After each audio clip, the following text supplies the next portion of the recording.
The evening shift at Romano's restaurant was always the same. The young waiter moved between tables with practiced ease, carrying plates of expensive food to well-dressed customers. His white shirt was crisp, his black tie perfectly straight. He had worked here for 3 years now, and he knew every corner of the dining room by heart. It was a Thursday night, not too busy, not too quiet, the kind of night where he could breathe a little, think a little, as he refilled water glasses and took orders. His mind wandered to the things he really cared about. Space, rockets, the stars above that he could never stop thinking about. In the corner booth sat a man who looked different from the usual customers. He was older, maybe in his 60s, with silver hair and deep lines around his eyes, the kind of lines that came from smiling a lot, or maybe from squinting at bright things. He wore a simple blue button-down shirt and khaki pants. Nothing fancy, but there was something about him that seemed important.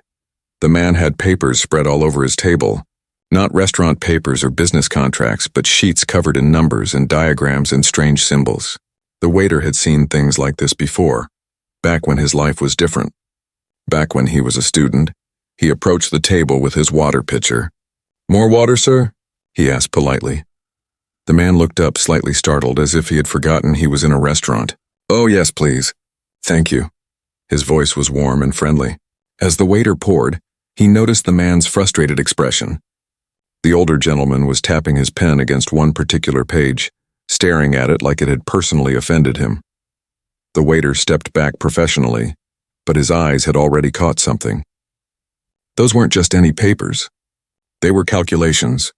Orbital mechanics, if he wasn't mistaken. He could see trajectory curves, velocity equations, gravitational constants. His heart beat a little faster. He walked away, telling himself to focus on his job. But his mind kept returning to that table, to those papers, to the specific equation he had glimpsed while pouring water. 20 minutes later, he returned to take the man's dessert order. The papers were still there and the man still looked troubled. "I'll have the tiramisu, please," the man said, then laughed a little. "Though I'm not sure I have much appetite." "Been staring at these numbers too long," the waiter smiled politely. "Difficult work, sir?" "You could say that. I'm giving a talk at the university tomorrow about orbital rendezvous procedures. Thought I'd review my old mission notes, but something feels off in my calculations. Can't quite put my finger on it." He shook his head. "Sorry, I'm sure this is boring for you." "Not at all, sir." The waiter hesitated. His heart was pounding now. "Orbital rendezvous. That's fascinating." The man looked up with interest. "You know about this stuff?" "A little. I studied it once." The waiter didn't elaborate. Didn't mention the 2 years of aerospace engineering he had completed before his money ran out. Didn't talk about the student loans he was still paying off while carrying plates of pasta. "Are you a professor?" The man smiled. "Not exactly. I'm retired now, but I used to be an astronaut. Flew 3 missions to the International Space Station." The waiter felt his breath catch. An actual astronaut, right here in his section. He had served movie stars and politicians and wealthy business people, but never someone who had been to space. Never someone who had lived his dream. "That's incredible, sir. Truly incredible. It was a good career. But now I give talks, write a bit, consult sometimes. Try to keep my mind sharp." He gestured at the papers. "Though tonight I'm not doing so well at that." The waiter knew he should walk away. Take the order to the kitchen. Check on his other tables, but his feet wouldn't move. His eyes kept drifting to those papers, to that one equation that had caught his attention earlier. There was something wrong with it. He was almost certain. He had spent 3 years trying to forget about aerospace engineering, 3 years trying to accept that his dream was over, that he would never work with rockets or satellites or anything related to space. He had built walls around that part of himself. But standing here looking at those calculations, the walls started to crack. "Will that be all, sir?" he asked, trying to sound normal. "Yes, thank you." The waiter turned to leave. Made it 3 steps, then stopped. He stood there frozen, having an argument with himself.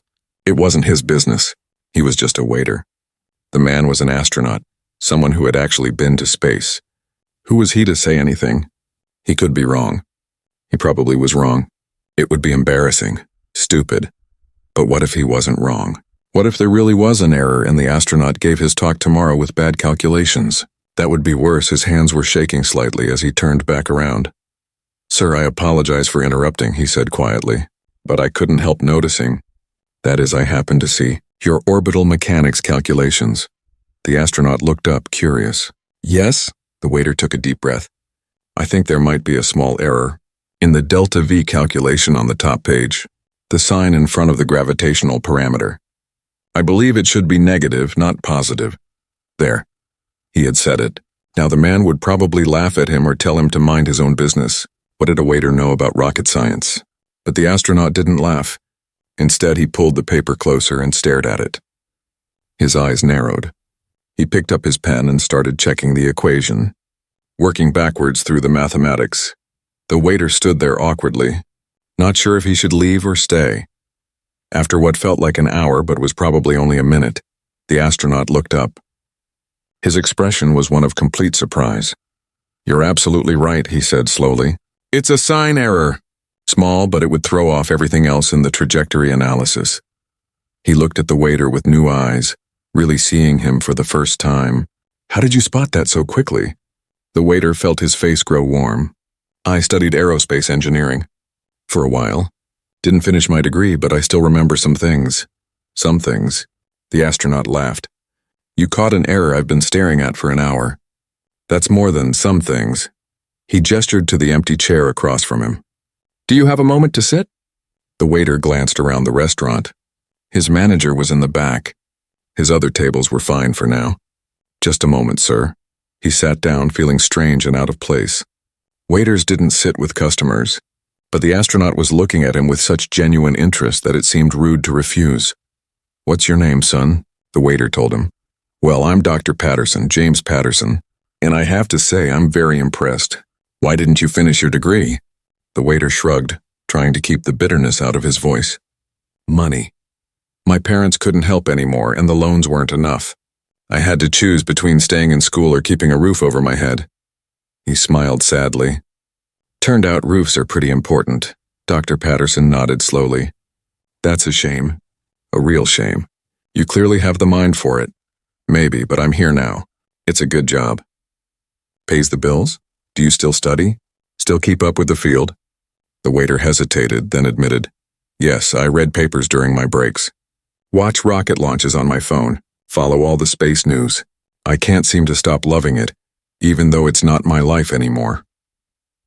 Dr. Patterson was quiet for a moment, looking at him thoughtfully. Then he reached into his pocket and pulled out a business card. I think we should talk more, he said. This isn't the time or place, but send me your resume. I'd like to know more about you. The waiter took the card, not quite believing this was happening. Sir, I appreciate it, but I don't have much to put on a resume. Incomplete degree, no real experience. You have knowledge. You have passion. And you have the ability to see what others miss. Dr. Patterson smiled. That's worth more than you think. Send it to me. Let me see what I can do. The waiter's manager was looking his way now with a pointed expression. Time to get back to work. I will, sir. Thank you. I'll bring your tiramisu right out. As he walked back to the kitchen, the business card felt like it was burning in his pocket. He didn't dare hope. Hope was dangerous. Hope had disappointed him before. But still, his hands shook slightly as he prepared the dessert plate, and for the first time in 3 years, something felt different. The tiramisu sat on the small dessert plate, dusted with cocoa powder in a pattern that the head chef insisted looked artistic.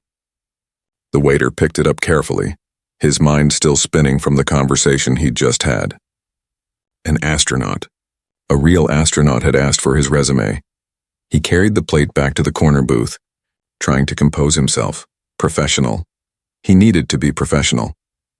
Dr. Patterson was still studying his papers, but now he was making corrections with his pen. The waiter could see him working through the calculations again, fixing the error that had been pointed out. Your tiramisu, sir? He placed the plate down gently. Thank you.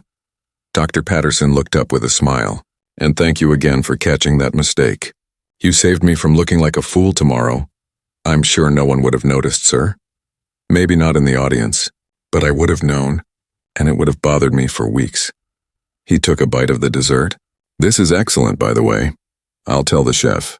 He'll be pleased. The waiter started to leave again, but Dr. Patterson spoke. Wait, I'm curious about something. When you looked at those equations, did you have to work it out in your head, or did you just see it? The question caught him off guard.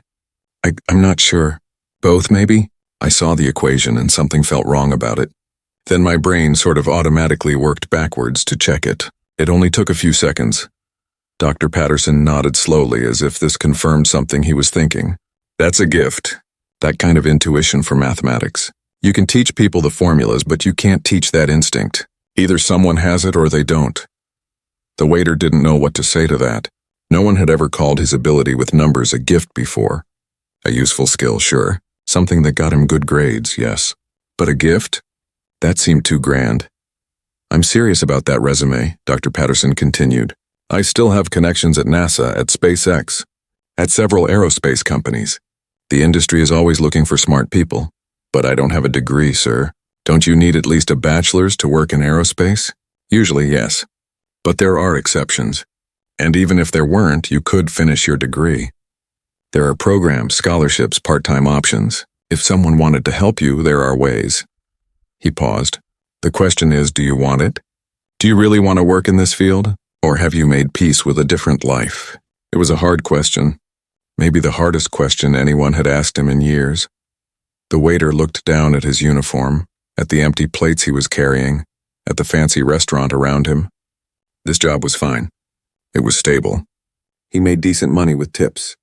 He had coworkers he liked. He could do this for years, maybe decades, work his way up to head waiter, maybe eventually become a manager. It was a perfectly respectable life.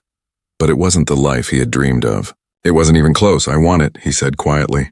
I've never stopped wanting it.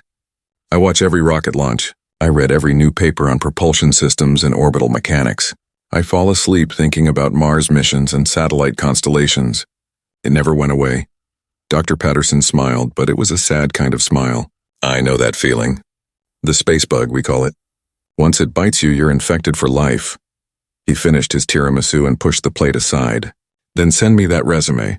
Tonight, if you can. Tomorrow at the latest. I'm going to make some calls. Sir, I don't want to be any trouble. Trouble? Son, you just saved my presentation. The least I can do is make a few phone calls. He pulled out his wallet to pay the check. Besides, this is how the aerospace community works. We help each other. Someone helped me get my start many years ago. I'm just passing it forward. The waiter processed the payment, his hands moving automatically while his brain tried to process what was happening. Was this real? Would anything actually come of it? Or was this just a nice gesture from a kind man? Something that would fade away once Dr. Patterson left the restaurant. As the astronaut gathered his papers and stood to leave, the waiter made a decision. If this was his only chance, he needed to take it seriously. Not hope too much, but not dismiss it either. Dr. Patterson, sir, before you go, can I ask you something? Of course. The trajectory calculations you're reviewing, are they from an actual mission? Yes, my second mission to the ISS. We had to perform an emergency rendezvous when one of the solar panels was damaged. Tricky maneuvering with very little margin for error. The waiter's mind raced. The Expedition 43 incident? 2009. Dr. Patterson's eyebrows rose. You know about that? I followed that mission closely. Read everything I could find about it. The way you calculated that rendezvous with limited fuel was brilliant. You came in at an angle no one had tried before. Now the astronaut was staring at him with something like amazement. That mission was 10 years ago. You must have been, what, a teenager? 17. It was one of the things that made me want to study aerospace engineering. I wanted to be able to solve problems like that. Dr. Patterson was quiet for a long moment. Then he said, you know what? I'm glad I came to this restaurant tonight. I'm very glad indeed. He extended his hand for a shake. Send me that resume, and I'm going to do more than make a few calls. I'm going to make this happen. They shook hands, and then the astronaut was gone, walking out into the night with his folder of papers under his arm. The waiter stood there holding the paid check, feeling like the whole world had shifted slightly on its axis. Hey, you okay? One of the other waiters, Daniel, came up beside him. You look like you've seen a ghost. I think I just met an astronaut. Cool. Did he tip well? The waiter looked down at the check. Dr. Patterson had left a 30% tip and written a note on the receipt. For the best trajectory correction I've received in years. He laughed. A slightly hysterical sound. Yeah, he tipped well. The rest of the shift passed in a blur. He served food, cleared tables, made polite conversation with customers. But his mind was somewhere else entirely. It was in space, floating among the stars. working on problems that mattered. When he finally got home to his small apartment at midnight, he didn't even take off his uniform before opening his laptop. The resume. He needed to update his resume, but what should he put on it? He stared at the blank document, cursor blinking mockingly. Education. 2 years of aerospace engineering, incomplete. Work experience, 3 years as a waiter. Skills. Can carry 4 plates at once, knows wine pairings, good at mental math. It looked pathetic written out like that. This would never get him a job at NASA. Never in a million years. He almost closed the laptop. Almost gave up right there. But then he remembered Dr. Patterson's words. You have knowledge. You have passion. And you have the ability to see what others miss, okay? So he would write that. Not in those exact words, but he would find a way to show it. He started typing. Under skills, he listed every aerospace software program he had taught himself, every textbook he had read on his own, every online course he had completed for free. The rocket launch viewing parties he organized at the local library for kids, the astronomy club he had joined, the amateur rocketry competitions he had helped judge. When he looked at it all written down, it was more than he had realized. He had been learning and growing this whole time, even without school. Even while serving tables, he had kept his dream alive in small ways. It was 2 a.m. when he finally hit send on the email. The resume was attached, along with a short message thanking Dr. Patterson for his time and kindness. He lay in bed afterward, staring at the ceiling, unable to sleep. His mind kept replaying the evening. The calculations on those papers, the conversation, the handshake, the promise of phone calls. Hope was dangerous. He knew that. He had learned it the hard way when he had to drop out of school. Hope could break your heart, but maybe, just maybe, hope was also necessary. Maybe without it, nothing ever changed. He finally fell asleep around 3, dreaming of orbital mechanics and delta V calculations and a trajectory that might possibly take him somewhere new. The next morning, he woke up to his alarm feeling exhausted but strangely energized. He had work again in the evening, but the day was his. Usually he spent it sleeping late, running errands, maybe watching TV. Today he went to the library. He found every book they had on aerospace engineering and spread them across a table. If Dr. Patterson really was going to make calls, if there really was a chance, even a tiny one, he needed to be ready. He needed to review everything he knew and learn more.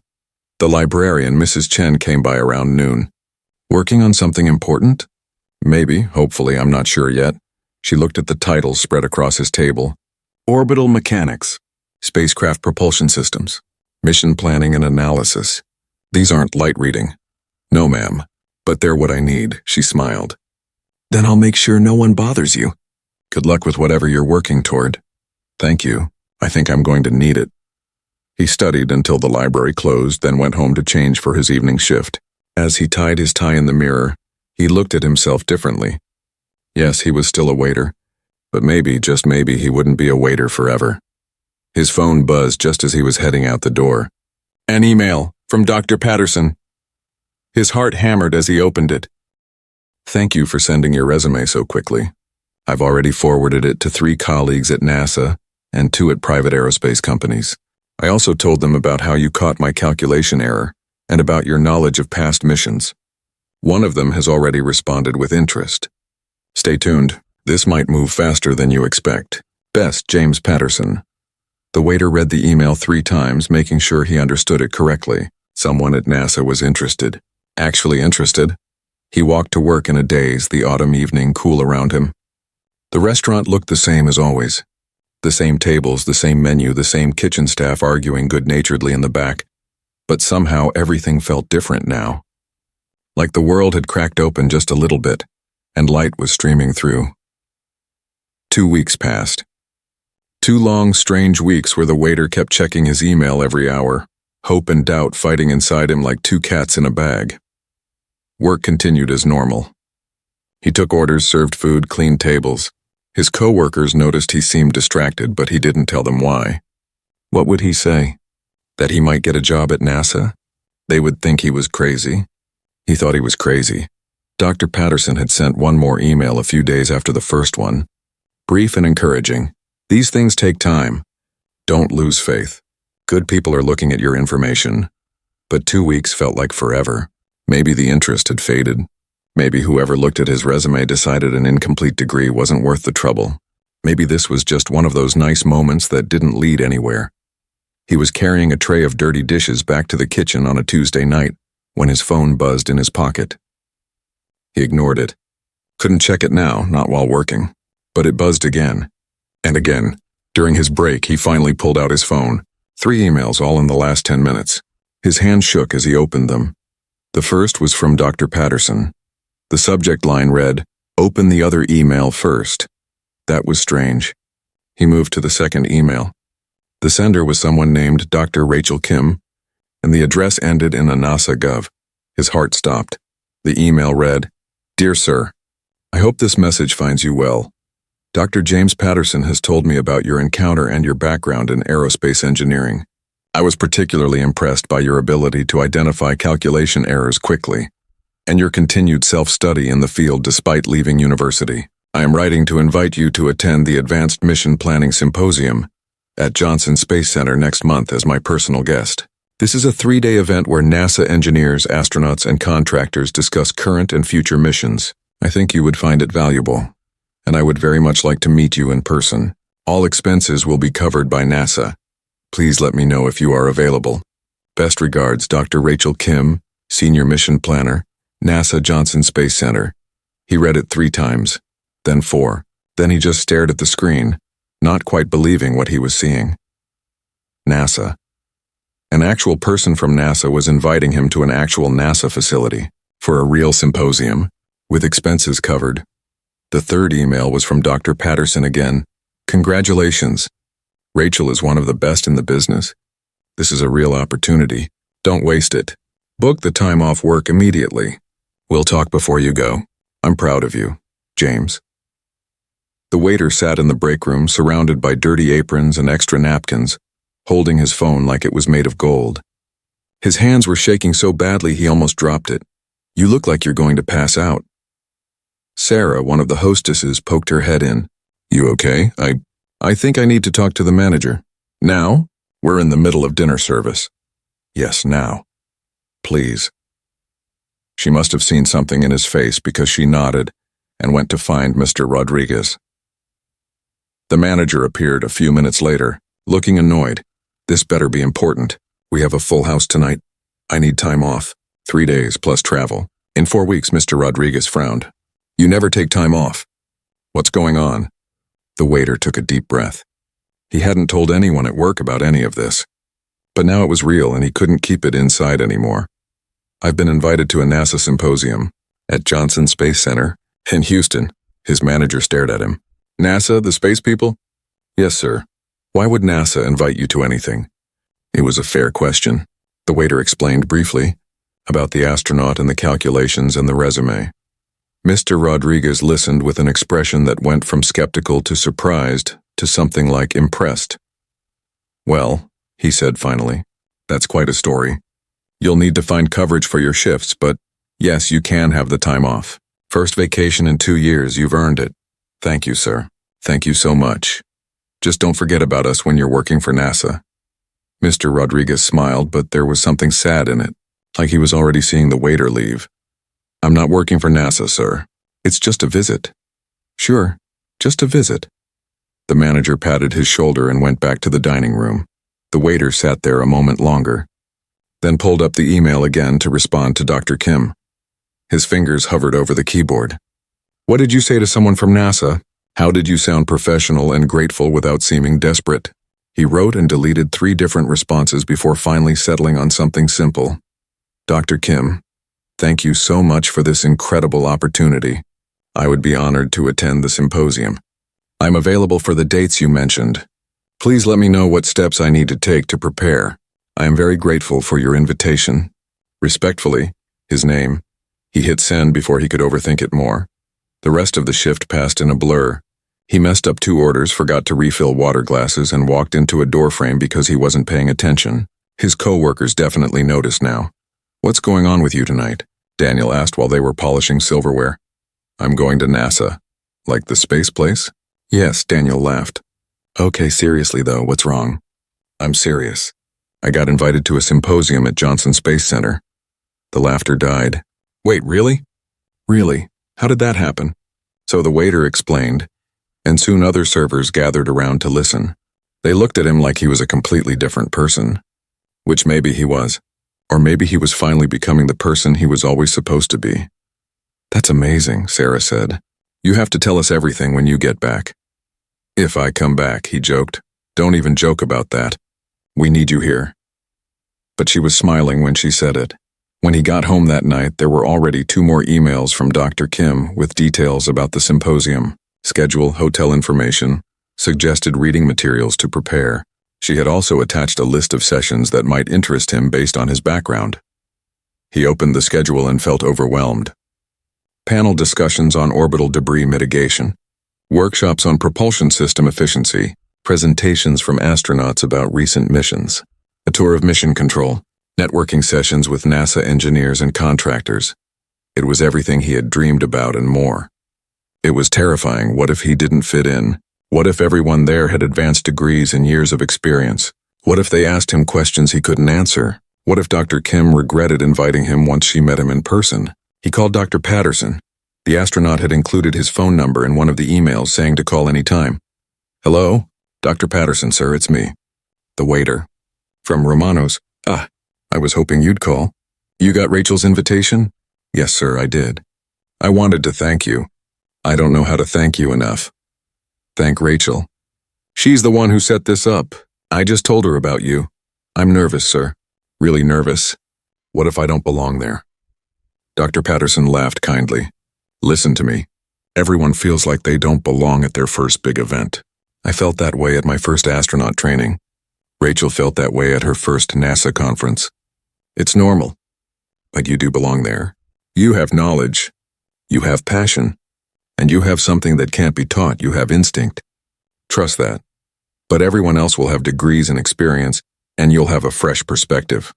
Do you know how valuable that is? Sometimes the best insights come from people who aren't trapped in traditional thinking. You see things differently because you learn differently. That's a strength, not a weakness. The waiter felt some of the tension leave his shoulders. Okay, I can do this. Of course you can. And I'll be there too. I'm giving a talk on the second day. We'll have lunch together and I'll introduce you around. You won't be alone. You're going to be there? I wouldn't miss it. Besides, someone needs to make sure you don't spend the whole time hiding in the bathroom. The waiter laughed despite his nerves. Thank you, sir. For everything. Thank me by making the most of this opportunity. Study the materials Rachel sent. Prepare questions. Be ready to learn. And remember, they invited you. That means they see something worth knowing. Trust that they're right. After they hung up, the waiter sat with his laptop and started going through the reading materials. Technical papers on mission planning. Articles about new propulsion technologies. Case studies of successful and failed missions. It was a lot, more than he could possibly learn in 4 weeks. But he would try. He would study every free moment he had. The next morning, he went back to the library. Mrs. Chen saw him coming and smiled. Back again? Must be important. I'm going to NASA, she blinked. I'm sorry, what? He explained, watching her expression change from confusion to delight. That's wonderful. That's absolutely wonderful. She actually clapped her hands. We need to get you properly prepared. Come with me. She led him to a computer and showed him how to access academic databases through the library system. Things he hadn't known were available. You can read most aerospace journals for free through here. And if there's something we don't have, I can request it from other libraries. For the next 4 weeks, the waiter lived a double life.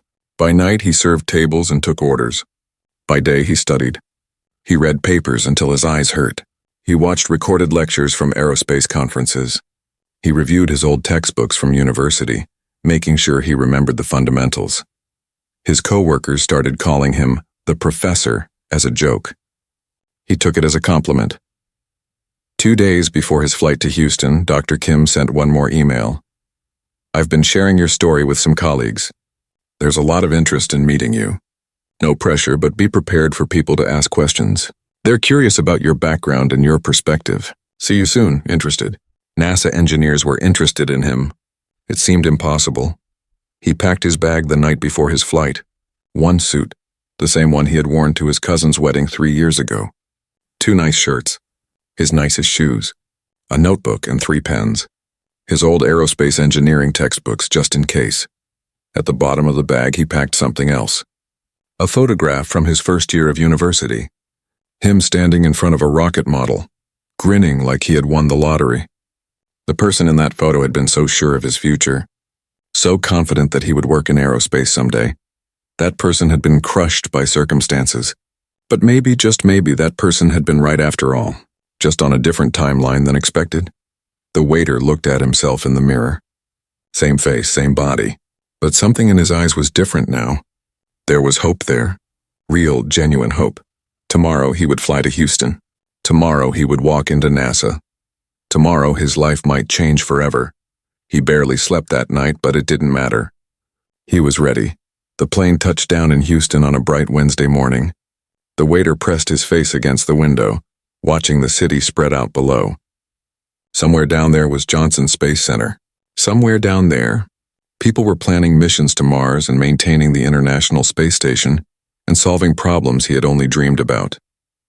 His hands were sweating as he collected his bag from the overhead bin.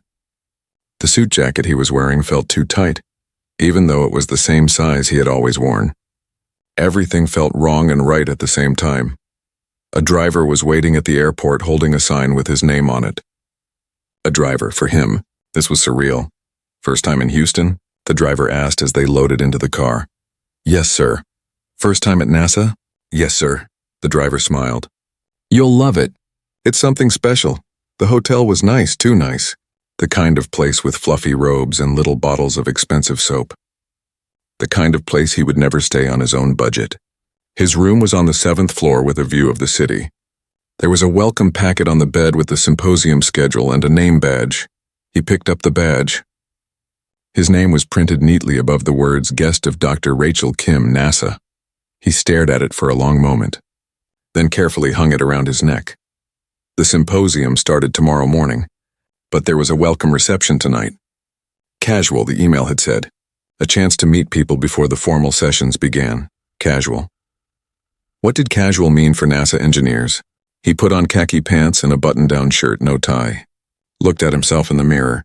He looked like someone pretending to be something he wasn't. But then again, maybe everyone felt that way sometimes. The reception was in a conference room at the hotel.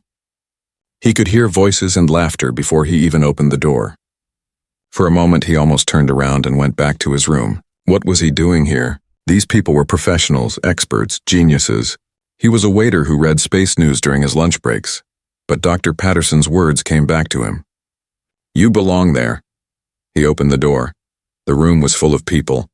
At least 50, maybe more. They stood in clusters, talking and laughing. Most were older than him, in their 40s or 50s. Everyone seemed to know everyone else. He stood by the door, frozen. You must be our guest. A woman appeared in front of him. She was Asian, maybe 40, with short black hair and kind eyes. I'm Rachel Kim. We've been emailing. He shook her hand, trying not to show how nervous he was. Dr. Kim, thank you so much for inviting me. I can't tell you how much this means. Please call me Rachel. And I should thank you. James Patterson hasn't stopped talking about you. The waiter who can spot calculation errors faster than mission planners. You're already famous here. I don't know about famous. Come on, let me introduce you around. She took his arm and led him into the crowd. Everyone, this is our special guest. James told some of you about him. The one who caught the Delta V sign error. Suddenly he was surrounded by people. They asked questions rapid fire. How did he spot the error so fast? What was his background? What was he doing now? Did he want to get back into aerospace? He answered as best he could, his voice shaky at first but growing stronger. These people weren't judging him. They were genuinely curious, interested. Some of them seemed impressed.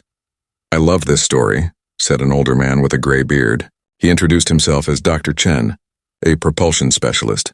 Everyone here has an advanced degree, years of experience. But sometimes that experience makes us blind. We get so used to seeing things one way that we miss the obvious. Fresh eyes are valuable, very valuable. That's what I told Rachel, said another woman. Different perspectives lead to innovation. We need people who learned differently, who think differently. The waiter started to relax, a little. These weren't scary people. They were just people who loved space as much as he did. They were just like him in that way. Dr. Patterson arrived about an hour into the reception. The astronaut spotted him across the room and made his way over with a huge smile. "There you are. How's it going?" "Good, I think.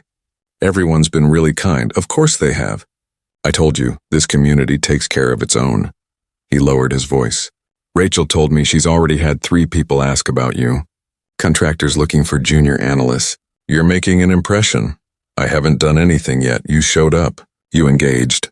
You're clearly intelligent and passionate. That's more than enough for now." Dr. Patterson grabbed 2 drinks from a passing tray and handed one over.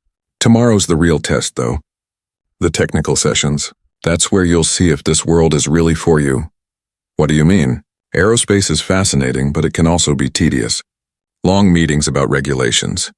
Endless budget discussions. Technical arguments that last for hours. Some people love the idea of space but hate the reality of the work. You'll find out which type you are." The waiter thought about that. He had worked 3 years in a restaurant. He knew tedious. He knew long, boring work. But when it was work you cared about, work that mattered, that was different. "I think I'll be okay," he said. Dr. Patterson grinned. "I think so too." The next morning started early. The waiter was in the conference room by 7:30, even though the first session didn't start until 8. He wanted a good seat. Wanted to be ready. The room filled up quickly. He sat near the front, notebook open, pen ready. Around him, people chatted casually about missions and projects. They used acronyms he didn't know, referenced programs he had only read about. He felt out of his depth again. Then Rachel Kim stood at the front and called for attention. "Good morning, everyone. Welcome to the Advanced Mission Planning Symposium. We have 3 days of excellent presentations and discussions ahead. Let's begin." The first session was on orbital debris mitigation. The presenter was a young engineer from NASA who had developed a new tracking system for small debris. She spoke quickly, using slides full of data and graphs. The waiter listened, fascinated. This was real work. Real problems that real people were solving. The engineer talked about collision probabilities and tracking accuracy and international cooperation. She showed videos of debris in orbit, tiny pieces of metal traveling at thousands of miles per hour. During the question period, hands shot up all around the room. People asked about technical details, about implementation challenges, about cost. The questions were smart, probing. The kind of questions he wished he could ask but didn't feel qualified to. Then the engineer said something that caught his attention. She mentioned that the tracking system struggled with debris below a certain size because of signal interference. The waiter's hand went up before he could stop himself. The engineer pointed at him. "Yes?" His mouth was dry. Everyone was looking at him. "I was wondering, has anyone considered using multi-frequency arrays? Different frequencies for different size ranges? It might help with the interference problem." There was a moment of silence. The waiter felt his face get hot. That was a stupid question. Too simple. These people had already thought of that. But then the engineer smiled. "That's actually a really good idea. We discussed it briefly but shelved it due to cost concerns. But you're right. It could solve the interference issue. I should bring that back up with my team." Around him, people were nodding. Someone behind him said, "Smart thinking." The session continued, but the waiter couldn't quite believe what had just happened. He had asked a question, a good question. At NASA, at lunch, several people came up to him. They wanted to know more about his background, his ideas. One contractor gave him a business card. "If you're ever looking for work, call me. We need people who can think creatively." Dr. Patterson found him at the lunch buffet, grinning. "See, you belong here. I asked one question, a good question. That's all it takes sometimes. One good question to make people remember you." The afternoon sessions were even better. A panel discussion on Mars mission planning. A workshop on propulsion system efficiency. The waiter took notes furiously, trying to capture everything. During the Mars panel, he asked another question, this time about water extraction techniques on the Martian surface. Again, the panelists seemed impressed. They expanded on his question, brought up related issues, thanked him for the insight. By the end of the first day, he was exhausted but exhilarated. His brain hurt from processing so much information. His hand hurt from writing so many notes, but he felt alive in a way he hadn't felt in years. That evening, there was a dinner for symposium attendees. The waiter sat at a table with Rachel Kim, Dr. Patterson, and several mission planners from different NASA centers. The conversation ranged from technical to personal. They talked about recent missions and favorite science fiction movies and the challenges of work-life balance. "So what's next for you?" Rachel asked him over dessert. "Are you planning to finish your degree?" "I'd like to, but it's complicated. Money, time, all of that. What if those barriers weren't there?" Pressed another mission planner, a woman named Dr. Okonkwo. "What would you do?" He thought about it. "I'd finish my degree. Then I'd try to get a job at NASA or a contractor, work on real missions, real problems. This is what I want to do. This is what I've always wanted to do." Dr. Okonkwo and Rachel exchanged a look. Something passed between them, some unspoken communication. "We'll talk more tomorrow," Rachel said, after James's presentation. The second day started with a tour of Mission Control, the actual Mission Control, where they monitored the International Space Station. The waiter stood in the viewing room looking down at the rows of consoles and screens and felt tears prick his eyes. This was real.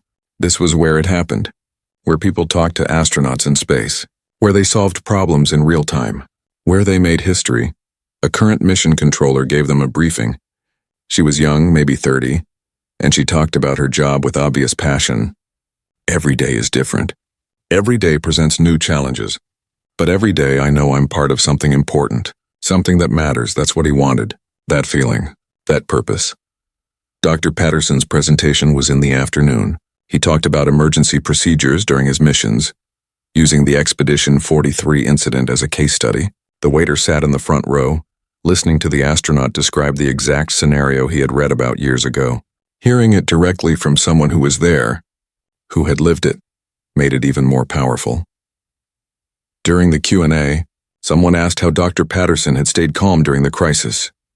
"Training helps," the astronaut said. "But honestly, it's about trusting your team and trusting yourself. We had good people doing good work. I knew they would find a solution, and they did." After the presentation, people crowded around Dr. Patterson to talk.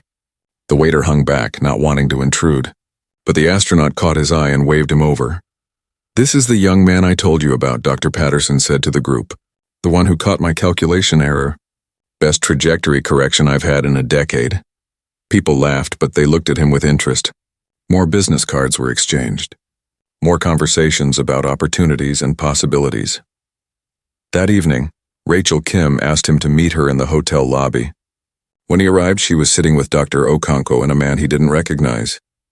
"Thanks for coming," Rachel said. "This is Michael Torres. He's a senior manager at Aerospace Dynamics, one of NASA's primary contractors." Michael shook his hand firmly. "I've heard a lot about you over the past 2 days. All good things. Rachel and Dr. Okonkwo here think you'd be a good fit for our team." The waiter's heart started pounding. "Your team?" "We have an opening for a junior mission analyst. It's entry level, but it's real work on real missions. The position doesn't require a completed degree, just demonstrable skills and the ability to pass our technical assessments." Michael leaned forward. "I've been watching you these past 2 days. The questions you ask, the way you think, that's what we need. Would you be interested?" The waiter couldn't speak for a moment. Couldn't breathe. "Yes," he finally managed. "Yes, I would be very interested." Michael Torres pulled out a folder from his briefcase. Inside were papers, forms, information packets. The waiter stared at them like they might disappear if he blinked. "The position is based here in Houston," Michael explained. "You'd be working with our mission planning team, primarily supporting NASA contracts. The work involves trajectory analysis, mission timeline development, resource allocation calculations, exactly the kind of thing you demonstrated an aptitude for." "But I don't have a degree," the waiter said again, still not quite believing this was real. "The position allows for equivalent experience and demonstrated capability. We've had people join without completed degrees before. It's not common, but it happens when someone shows exceptional promise." Michael smiled. "And you've certainly done that." Rachel Kim leaned forward. "There's a process, though. You'd need to pass a series of technical assessments. Mathematics, physics, problem-solving scenarios. They're not easy. We need to verify that your knowledge is solid." "I understand. I expected that." "Good. We can schedule the assessments for 6 weeks from now. That gives you time to prepare. Michael will provide study materials and resources." She paused. "I want to be clear about something. This isn't a favor or charity. We don't hire people out of kindness. If you pass the assessments, it's because you earned it. Because you're qualified. Dr. Okonkwo nodded. Rachel's right. We're not offering you a job yet. We're offering you a chance to prove yourself. That's all anyone can ask for. That's more than enough, the waiter said quietly. That's everything. Michael handed him the folder. These are the study materials, topics that will be covered, sample questions, recommended textbooks. Study hard. Take this seriously. The assessments are comprehensive. I will. I promise. They talked for another hour about logistics, where the assessments would be held, what the job would entail if he passed, salary expectations, benefits, relocation assistance. It was overwhelming and wonderful and terrifying all at once. When the meeting finally ended, the waiter went back to his room and opened the folder with shaking hands. Inside were thick packets of information, mathematics review, physics problems, engineering scenarios, sample questions that made his head spin just looking at them. This was real. This was actually happening. He called home. His mother answered on the third ring. Hi, honey. How's the trip? Mom, something incredible happened. He told her everything. The symposium, the people he met, the job opportunity. She listened quietly, and when he finished, there was silence on the line. Mom, you there? I'm here. Her voice cracked. I'm so proud of you, so proud. After everything you've been through, all the disappointment, you never gave up. You kept learning, kept trying. And now look at you. I haven't gotten the job yet. I still have to pass the tests. You will. I know you will. You've always been brilliant, baby. Always. I'm sorry we couldn't help you stay in school. I'm sorry, Mom, don't. That wasn't your fault. And maybe this is better. Maybe I needed to take this path to get here. They talked for a while longer. His mother asked questions about Houston and NASA, and what he would do if he got the position. When they finally hung up, he felt lighter somehow. Like sharing this with her made it more real. The third and final day of the symposium flew by. More sessions, more presentations. The waiter soaked up every piece of information he could. During breaks, people continued to approach him. Word had spread about the potential job opportunity, and several people offered advice. The technical assessments are tough, warned one engineer, but they're testing your fundamentals more than your specific knowledge. Make sure you really understand the basics. Don't just memorize formulas, said another. Understand why they work. They'll give you scenarios where you need to adapt and think, not just plug numbers in. Dr. Patterson found him during the final lunch. So, big news. How are you feeling? Scared, excited, overwhelmed. Good. That means you're taking it seriously. The astronaut sat down with his tray. I talked to Michael this morning. He's very impressed with you. Said you asked all the right questions last night. I barely remember what I said. It's all a blur. That's normal. Here's what's important now. You have 6 weeks to prepare. That's plenty of time if you use it well, but you can't do it alone. What do you mean? I mean, I'm going to help you. And so is Rachel. And several other people here who've taken an interest in you. We're going to make sure you're ready for those assessments. The waiter felt his throat tighten. Why would you all do that? Dr. Patterson was quiet for a moment. Because everyone in this room had help getting where they are. Someone gave me a chance when I was young. Someone believed in me before I believed in myself. Now it's my turn to pass that forward, he smiled. Plus, we need good people in this field. People who are passionate and smart and willing to work hard. That's you. So we're going to help you succeed. The symposium ended with a closing ceremony. Awards were given for best presentations.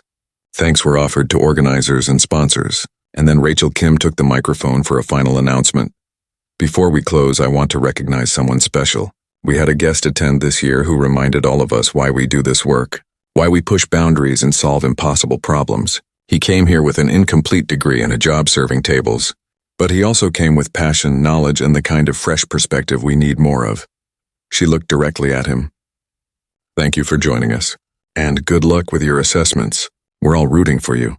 The room erupted in applause. People were looking at him, smiling, clapping. The waiter stood awkwardly, not sure what to do. Dr. Patterson nudged him. Stand up, wave, accept it.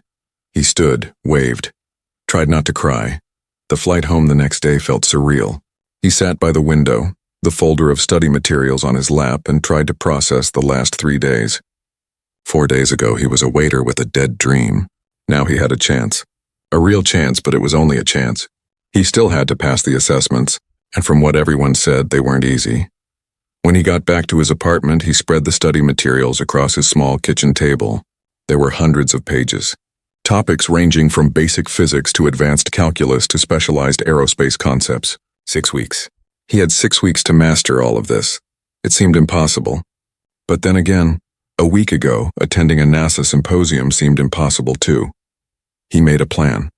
A strict study schedule, 4 hours every morning before his afternoon and evening shifts. Another 2 hours after work, no matter how tired he was. His days off would be full study days, 8 to 10 hours. He would go back to the library. He would use every resource available. The next morning, he started, set his alarm for 6, made coffee, and sat down with the first packet. Mathematics fundamentals. He worked through problems, checking his answers, making notes on concepts he was rusty on. At 2, he went to work. Put on his uniform, tied his tie, became a waiter again. But something was different now. The job felt temporary in a way it hadn't before.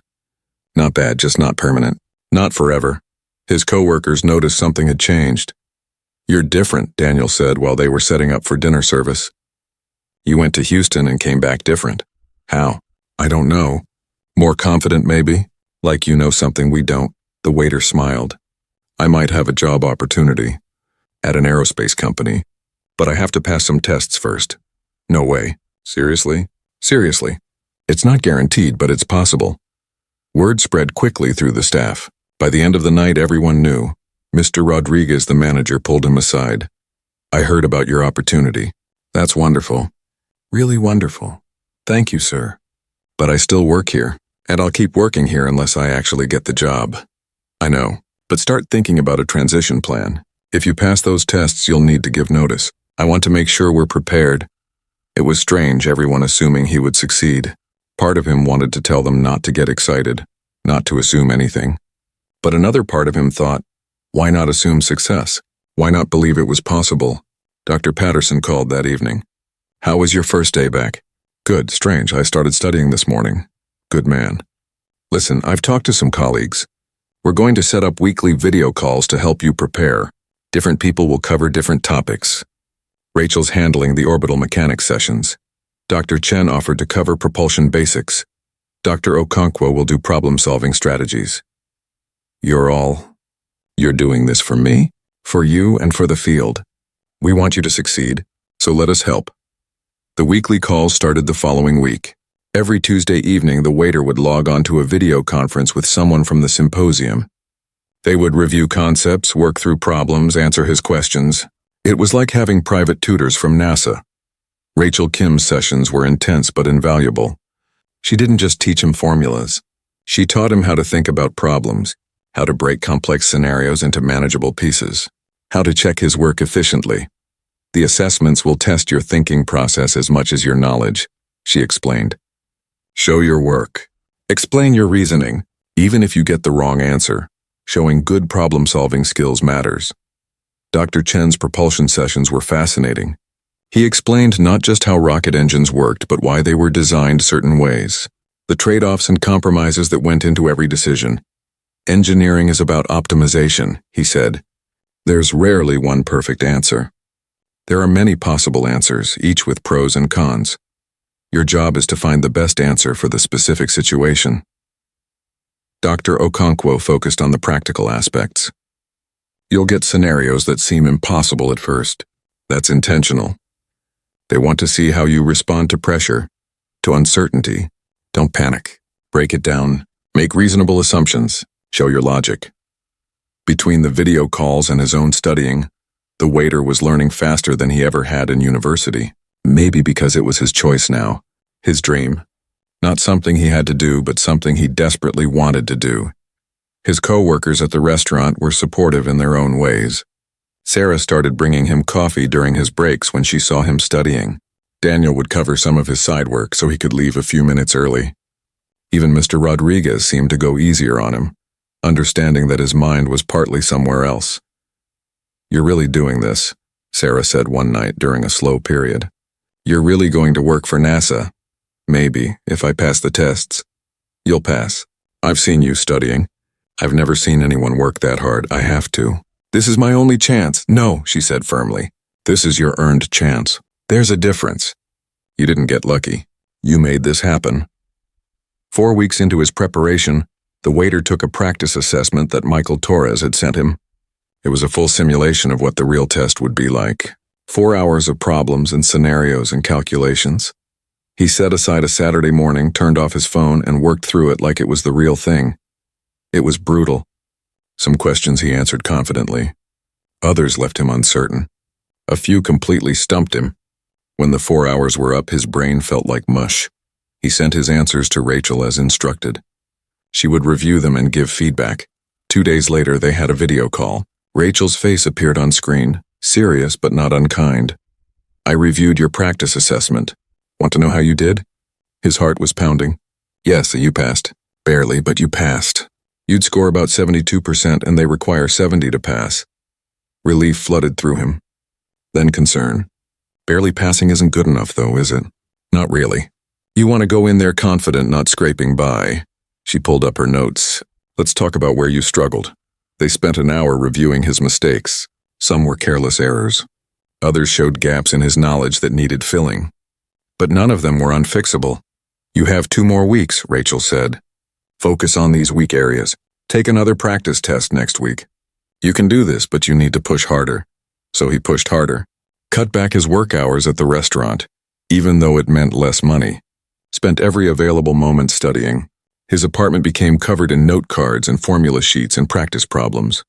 The second practice test went better. 81%. Good enough to pass comfortably. The third practice test, taken 3 days before the real assessment, was his best yet. 87%. That's excellent, Dr. Patterson said when he heard the score. "You're ready. Now rest. Don't cram the last few days. Trust your preparation." The night before the assessment, the waiter couldn't sleep. He lay in bed staring at the ceiling, his mind racing through formulas and concepts and problem-solving strategies. What if he failed? What if all this work was for nothing? What if he got there and blanked completely? But also, what if he passed? What if this was really happening? What if in 24 hours his entire life would be different? He finally fell asleep around 3 in the morning and dreamed of rockets and trajectories in a future that might finally be possible. The alarm went off at 5 in the morning. The waiter was already awake, had been for hours. His stomach was in knots. His hands were shaking. Today was the day. Today, everything would be decided. He had taken the week off from the restaurant, used up all his remaining vacation time and called in every favor he could. Mr. Rodriguez had been understanding. "Go show them what you're made of," he had said. But there was sadness in his voice, like he already knew the waiter wouldn't be coming back. The assessment was scheduled for 8 o'clock at Aerospace Dynamics headquarters in Houston. The waiter had flown in the night before, staying at a cheap motel near the airport because he couldn't justify the expense of a nice hotel. Not when he was barely making rent these days. The cuts to his work hours over the past 6 weeks had hurt financially. He was behind on his electric bill. His credit card was maxed out from the plane tickets. His savings account was nearly empty. He had gambled everything on this chance. If he failed today, he would go home broke and exhausted with nothing to show for it but a good story. Back to the restaurant. Back to serving tables. Back to watching rocket launches on his phone and dreaming about a different life. But if he passed, he couldn't let himself think about that. Not yet. First, he had to get through this day. The Aerospace Dynamics building was modern and impressive. Glass and steel with a lobby that displayed models of satellites and spacecraft. The waiter stood outside for a moment, trying to calm his breathing. He was wearing his suit again, the same one from the symposium. He had dry cleaned it specially for today. It still felt too tight around the collar. Inside, the receptionist was expecting him. "You're here for the technical assessment. Take the elevator to the 3rd floor. Room 312, good luck." Room 312 was a small testing center. 4 desks with computers currently empty except for a proctor who looked up when he entered. "You must be our candidate. Have a seat at station 2. You'll have 4 hours for the assessment. No breaks, no phone, no outside materials. The test is on the computer. Questions will appear one at a time. You can go back and review answers, but I recommend moving forward and only returning if you have time at the end." The waiter sat down. The chair was uncomfortable. The room was cold. None of that mattered. "Ready?" the proctor asked. "Ready. You may begin." The first question appeared on the screen. A basic calculus problem. Easy. He worked through it quickly, double-checked his answer, moved on. The second question was harder. A physics scenario involving orbital velocity. He drew a quick diagram on the scratch paper provided, worked through the equations, entered his answer. Third question, fourth, fifth. Some easy, some challenging, some that made him pause and think carefully. He fell into a rhythm. Read the question, analyze, calculate, check, move on. An hour passed. Then 2. His hand was cramping from writing on scratch paper. His eyes hurt from staring at the screen. But he kept going. Some questions seemed designed to trick him. They gave extra information that wasn't needed or phrased things in confusing ways. He remembered Dr. Okonkwo's advice. Read carefully. Identify what they're really asking. 3 hours in, he hit a problem that stopped him cold. A complex scenario involving a Mars transfer orbit with multiple course corrections. He stared at it, his mind momentarily blank. This was beyond anything he had practiced. Panic started to rise. He couldn't do this. He wasn't ready. He was going to fail. Then he heard Rachel's voice in his head from one of their practice sessions. When you hit something that seems impossible, break it down. What do you know? What can you figure out? Build from there. He took a breath. Read the problem again. Started listing what he knew. Initial velocity. Gravitational parameters. Fuel constraints. Transfer window. What were they asking for? The total delta V required. Okay. How did you calculate that? You worked it out in pieces. Each course correction separately, then sum them. He started working. 5 minutes, 10, 15. Slowly, the answer took shape. He wasn't certain it was right, but it was logical. His work was clear. That's what they wanted to see, the thinking process. He moved on. With 30 minutes left, he had answered all 75 questions. He went back through, reviewing his work. Found 2 mistakes, small calculation errors that would have cost him points. Fixed them, checked everything one more time. With 5 minutes remaining, he submitted the assessment. The screen went blank, then showed a simple message. Assessment complete. Results will be sent within 48 hours. Thank you, that was it. 4 hours of work that would determine his future. And now all he could do was wait. The proctor handed him a bottle of water. How do you feel? Exhausted, terrified, I don't know. That's normal. Everyone feels that way after these tests. Try to do something relaxing tonight. No point worrying about it now. Easy to say. Impossible to do. The waiter went back to his motel room. Lay on the bed. Stared at the ceiling. Replayed questions in his head. Second-guessed his answers. Wondered if he had made terrible mistakes. His phone rang. Dr. Patterson, how'd it go? I don't know. Some parts felt okay. Some parts were really hard. I won't know for 2 days. That's the worst part. The waiting. Listen, you did your best. That's all anyone can do. Now you need to rest. I can't, my brain won't stop, then let's do something else. I'm in Houston for a few days. Let me take you to dinner. Get your mind off the test. They met at a small Mexican restaurant near the motel. Dr. Patterson was in casual clothes, jeans, and a polo shirt. He looked more relaxed than the waiter had ever seen him. Over tacos and conversation, the astronaut told stories about his missions. The funny moments, the scary moments, the mistakes that became learning experiences.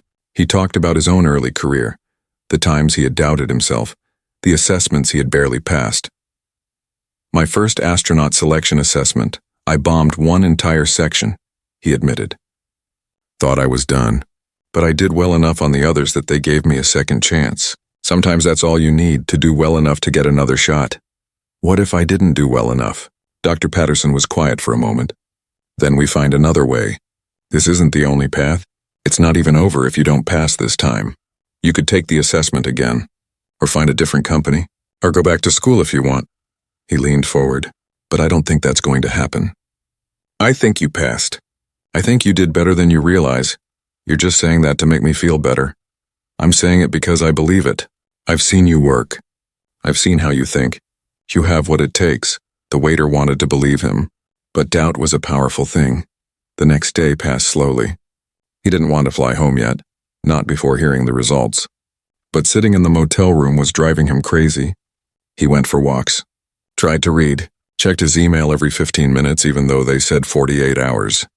His mother called. Any news? Not yet. Tomorrow probably. How are you holding up? I'm okay, nervous. I've been praying for you. Your father, too. Everyone at church is praying. It was touching and also added to the pressure. So many people hoping for him.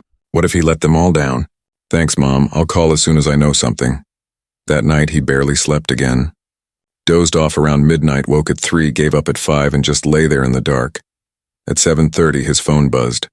Email from Michael Torres. His hands shook so badly he almost dropped the phone.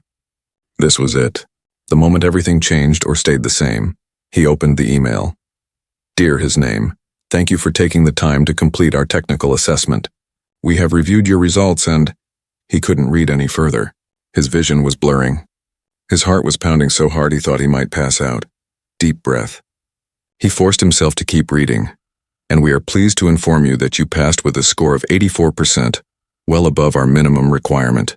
We would like to offer you the position of Junior Mission Analyst, starting as soon as you are able to relocate to Houston. He read it again. And again. And again passed. He passed. He got the job. He started laughing and crying at the same time. Sitting on the edge of the cheap motel bed in his wrinkled clothes, he let it all out. The relief, the joy, the disbelief, all the fear and stress and sacrifice of the past 6 weeks. It hadn't been for nothing. It had been worth it. His hands were still shaking as he called his mother. She answered immediately. Did you hear something? I passed. I got the job. Mom, I'm going to work in aerospace. I'm actually going to work in aerospace, she started crying. He could hear his father in the background asking what happened. His mother explaining through tears. Then his father was on the phone. I'm proud of you, son, so proud. You never gave up on your dream. I couldn't have done it without you guys. Without everyone who helped me, you did this. You studied and worked and earned it. Don't forget that. He called Dr. Patterson next.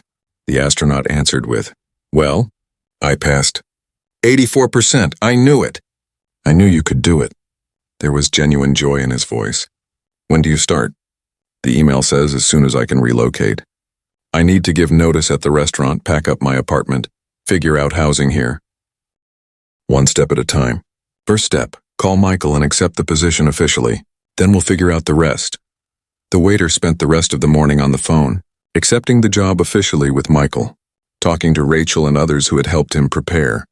Everyone was excited, congratulatory. He felt like he was floating.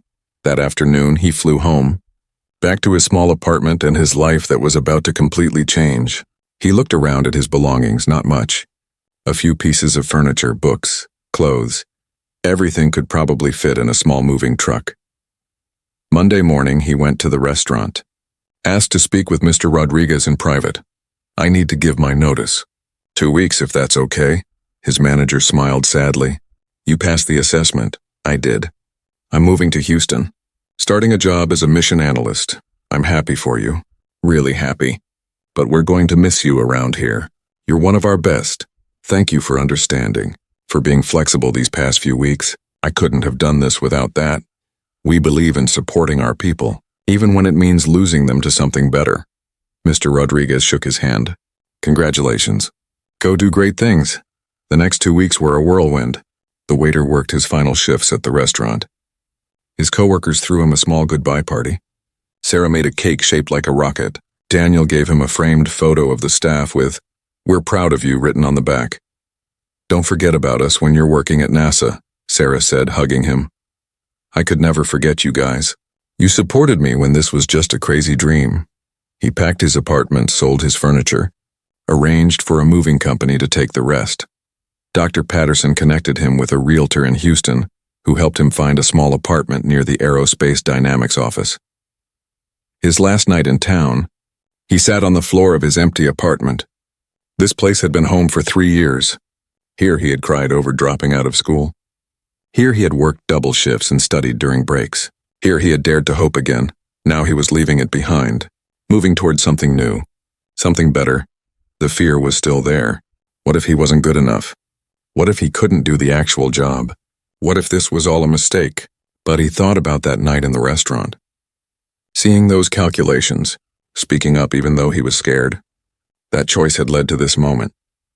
That courage had changed everything. He could be courageous again. He had to be. The moving truck came early in the morning. The waiter supervised as they loaded his boxes. Then he climbed into his old car, the one that had barely passed inspection last month and started the drive to Houston. 14 hours on the road. Time to think, time to process, time to let go of who he had been and start becoming who he was meant to be. The city appeared on the horizon as the sun was setting. Houston, his new home. His new life. He had been here twice before, but this time was different. This time he wasn't visiting. This time he was staying. The apartment was small but clean. Better than his old place. He unloaded the essentials, set up his bed, hung his clothes in the closet. Everything else could wait. He started work in 3 days. 3 days to get ready, to prepare himself mentally, to believe that he really belonged here. That night he stood at the window of his apartment looking out at the city lights. Somewhere out there was Johnson Space Center. Somewhere out there people were planning missions and solving problems and reaching for the stars. And starting this week, he would be one of them. The waiter who caught a calculation error had become an aerospace analyst. The dream he had given up on had come back to life. The trajectory of his life had changed forever, all because he spoke up. All because he tried. All because he refused to let his dream die completely. He smiled in the darkness, ready, nervous, grateful, alive. 3 months had passed since the former waiter had walked into aerospace dynamics for his first day of work. 3 months of learning, struggling, growing, and slowly beginning to believe that he really belonged here.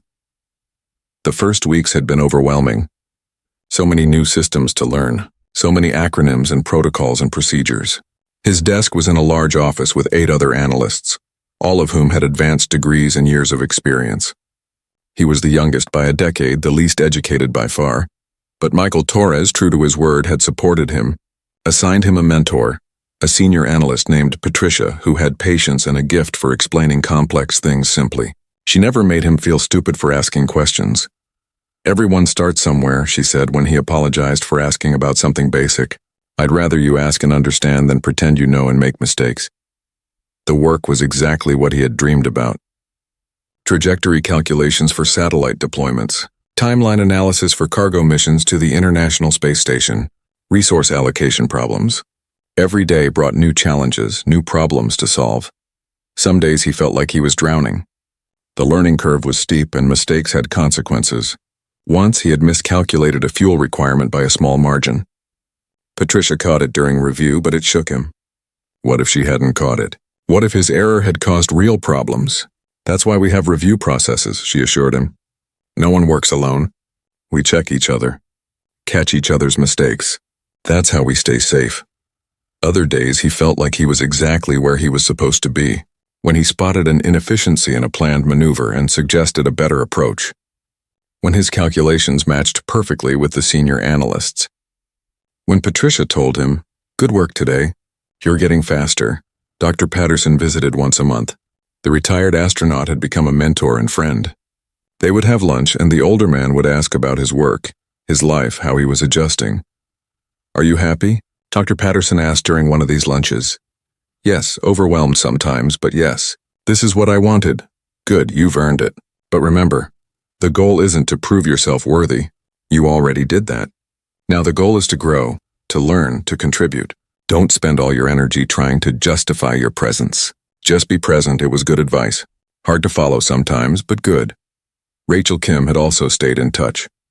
She worked at Johnson Space Center just 20 minutes away, and they met for coffee every few weeks. She treated him like a colleague now, not a charity case. Asked his opinions on problems she was working on. Introduced him to other NASA engineers. "You're building a network," she explained. "This industry is all about relationships. The more people who know you and respect your work, the more opportunities you'll have." The former waiter, though he was trying to stop thinking of himself that way, had moved into his new life. Made friends with co-workers, joined an amateur rocketry club, started taking online courses to work toward completing his degree. Because even though he had the job, he wanted the education too. His apartment was still sparsely furnished, but it was starting to feel like home. He had put up a few posters of spacecraft and missions, added some plants that he sometimes remembered to water, bought actual furniture instead of living on moving boxes. His mother visited once, flying down for a weekend. She cried when she saw his office, his desk with his nameplate, his security badge that said Mission Analyst. "I'm so proud of you," she said for the 100th time. "Look at what you've done. We did it together, Mom. You never stopped believing in me. Life was good." Better than he had dared to hope. But there was still something missing. He worked on other people's missions, supported other people's projects. He hadn't yet been part of something from start to finish. Hadn't yet been in the room when it really mattered. That changed on a Tuesday morning in his 4th month at the company. Michael Torres called a team meeting. "We've been selected to support the trajectory analysis for a commercial satellite deployment. Launches in 6 weeks. It's a critical mission for the client, and they've specifically requested our team because of our track record." He went on to explain the details. The satellite was for Earth observation, would be deployed into a sun-synchronous orbit, and had very specific requirements for altitude and timing. The trajectory calculations had to be perfect. "I need 4 analysts on this," Michael said. "Patricia will lead. She gets to choose her team." Everyone sat up a little straighter. Getting chosen for a high-profile mission was a mark of trust, a sign that you were ready for responsibility. Patricia looked around the table. "I want Sarah, Jim, and—" She paused, looking directly at him. "And I want you." The former waiter felt his heart skip. "Me? You're ready? I've been watching your work. You're thorough. You double-check everything and you catch things others miss. That's exactly what we need." "So was I, so was everyone. But we did the job," she smiled. "Welcome to Mission Control. This is what we do." The former waiter sat at his console for a moment longer, looking at the screens showing the satellite in its final orbit. The trajectory was perfect now. The mission was complete, and he had been part of it. Actually part of it. Dr. Patterson found him in the hallway afterward. The astronaut was grinning. That was exciting. The trajectory correction was textbook. "Well done. I can't believe it. I was actually there. I actually contributed." "You did more than contribute. You were essential. That's the thing about mission control. Everyone matters. Remove any one person and the whole thing falls apart." He put a hand on the former waiter's shoulder. "You belonged in that room. I hope you felt it." "I did. For the first time since I started this job, I really felt like I belonged." "Good. Because there are more missions coming. Bigger missions. And you'll be part of those too." That evening, the team went out to celebrate. Drinks and dinner and stories about the mission. The former waiter sat with his colleagues, no longer feeling like an outsider. He had earned his place at the table. His phone buzzed with a message from his mother. "Your father and I watched the launch online. We're so proud of you. You're doing it. You're actually doing it." He smiled and typed back, "Yeah, Mom, I'm actually doing it." Later, alone in his apartment, he thought about the journey that had led here. From a restaurant booth where he had noticed a calculation error, to a NASA symposium where he had dared to hope, to assessments and studying and sacrifice, to this day, sitting in mission control, watching a satellite reach orbit because of work he had helped verify. It had been a long, strange path, full of setbacks and disappointments and moments where he almost gave up. But every step had led here. Every choice had mattered. He pulled out the old photograph from his first year of university, the one with him standing in front of the rocket model. That young man had dreamed of working in aerospace, had been so sure it would happen. Then life had gotten in the way. The dream had died, or seemed to, but dreams don't really die. They just wait for the right moment, the right opportunity, the right person to believe in you and help you find your way back. The former waiter, the current mission analyst, looked at that photograph and smiled. "We made it," he said quietly. "It took longer than we thought, but we made it." He put the photo on his desk right next to his computer, a reminder of where he had been and how far he had come, a reminder that speaking up matters, that courage matters, that sometimes one small action, one moment of bravery, can change everything. His trajectory had shifted that night in the restaurant. A small correction that had led to a completely different path. From serving tables to calculating orbits, from watching launches on his phone to being in the room where they happened. The satellite he had helped launch was above him now, circling the Earth, doing its job. And he was down here doing his, both exactly where they were supposed to be. The trajectory was nominal. The mission was a success. And the waiter who had pointed out a small error in an astronaut's notes had found his place among the stars. So was I, so was everyone. But we did the job, she smiled. "Welcome to Mission Control. This is what we do." The former waiter sat at his console for a moment longer, looking at the screen showing the satellite in its final orbit. The trajectory was perfect now. The mission was complete, and he had been part of it. Actually part of it. Dr. Patterson found him in the hallway afterward. The astronaut was grinning. That was exciting. The trajectory correction was textbook. Well done, I can't believe it. I was actually there. I actually contributed. You did more than contribute. You were essential. That's the thing about mission control, everyone matters. Remove any one person and the whole thing falls apart. He put a hand on the former waiter's shoulder. You belonged in that room. I hope you felt it. I did. For the first time since I started this job, I really felt like I belonged. Good.